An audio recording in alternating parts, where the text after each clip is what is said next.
النهارده كان في لحظات نكد.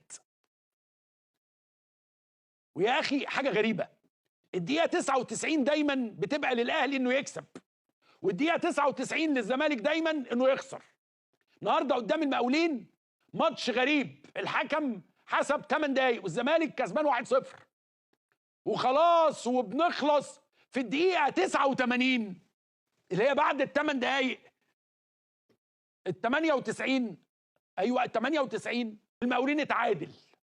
كوره ممكن تبقى فاول، ممكن تبقى لمسه يد، ممكن تبقى اي حاجه، بس ينتهي الماتش بحركه نكد، وكأن الحظ يأبى ان يحصل الزمالك على 3 نقط. يعني يفضل الزمالك في حاله صعبه. بس اللي انا مش فاهمه هو ليه اوساريو بيعيط؟ يعني انا ده اكتر مدرب شفته بيعيط ليه؟ احنا طبعا كلنا عيطنا، عمرو عيط.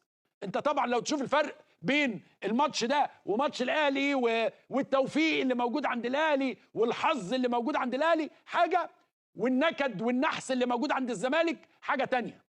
ان شاء الله ربنا يكرم ونخرج من النكد ده ونخرج من النحس ده وعائدون وسنظل اوفياء.